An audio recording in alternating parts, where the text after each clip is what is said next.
SCP-107, the Turtle Shell.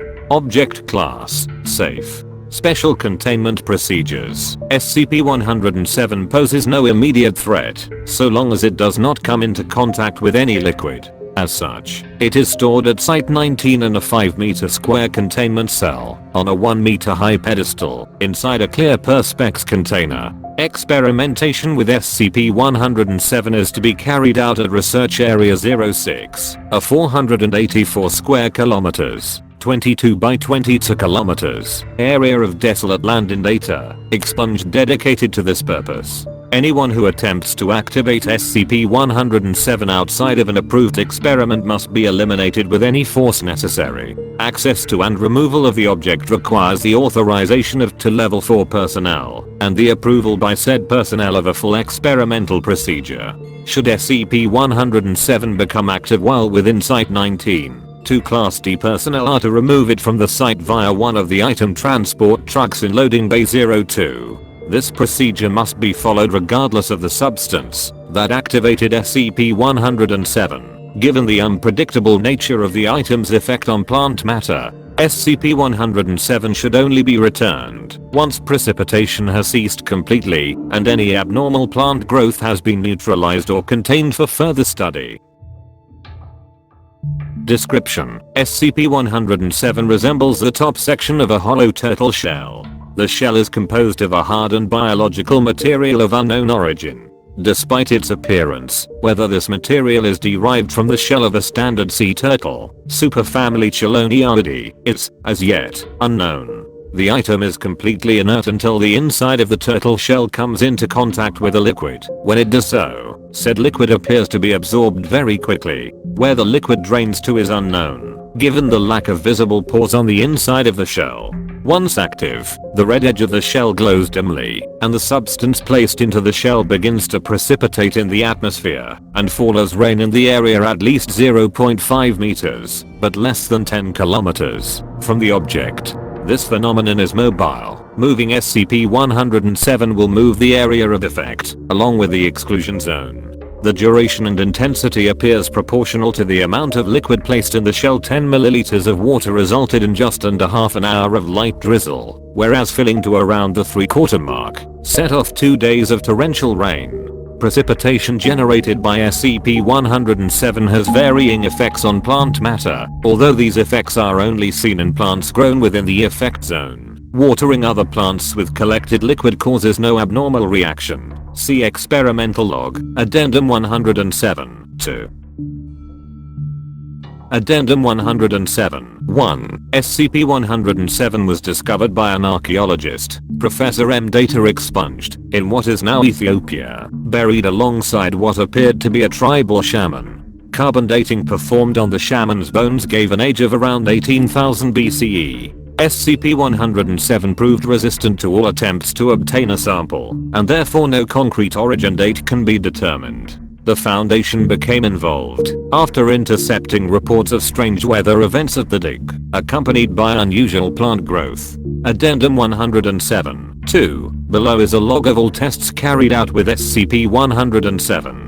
Agents with ideas for sensible future testing protocols should contact me. Feel free to test reasonably safe liquids with SCP-107 and log your findings here. Please note that you will be responsible for anything that results from the test. We need all the data we can get on this oddity. More tests with liquid-based SCPs may have research value, but most are simply too dangerous to carry out, at least with current containment procedures. Tests involving SCP-107 and SCP-009, SCP-447, 2, and SCP-874 have been proposed, but were rejected on the grounds that the results have the potential to be dangerous and or highly unstable.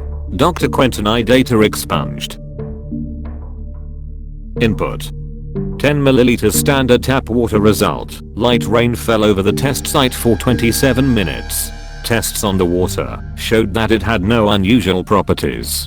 For at least 2 weeks after the test, Grass at the test site was seen to grow at a much increased rate, and the resulting plants were a richer green in color than those unaffected by the rain. Further procedure: a sample of the rain was collected and used to water various other plants outside of the test site. Result: no effect was observed. Input: 55 ml standard tap water. Result: torrential rainfall over test site for 2 days, and an effect on the grass similar to that of the first test. Fruit-bearing plants grown in the soil at the test site grew very quickly and bore much larger fruit than control plants. Effect had diminished considerably after 3 months.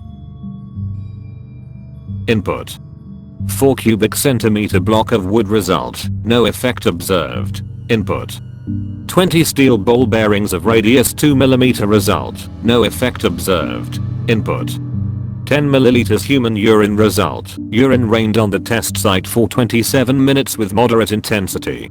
Grass at the test site began to die. Any other plant species moved to the test site began to grow stunted passive pitcher insect traps incapable of actually digesting insect matter. Subsequent input: 20 ml human urine. Result: urine rained on the test site for 3 hours 42 minutes with slightly greater intensity. Non-grass plants grew larger, stronger pitcher traps capable of digesting small rodents.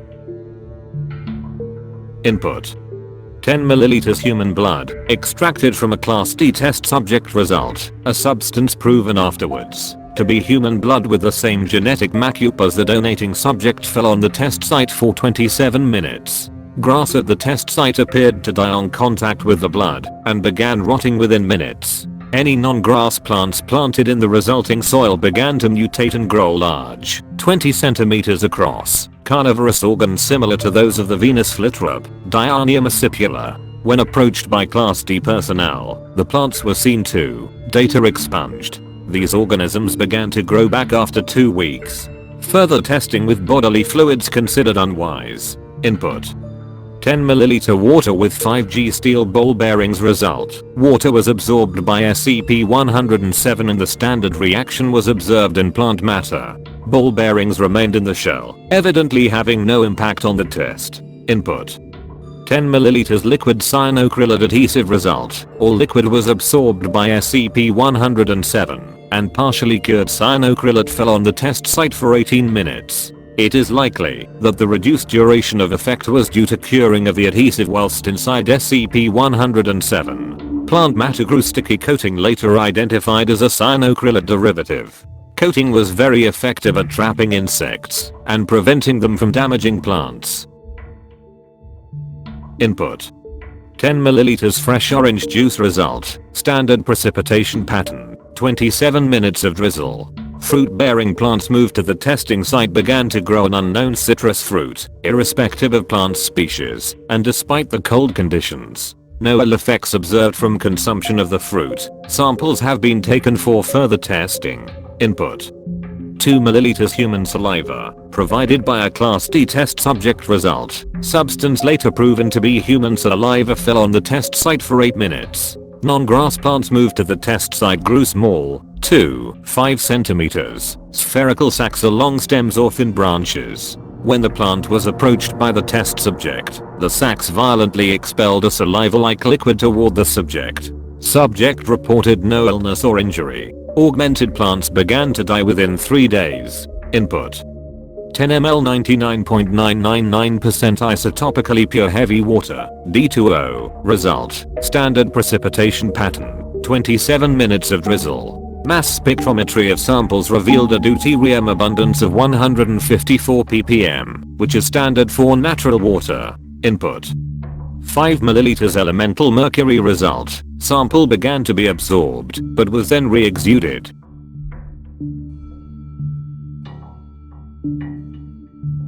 End of file.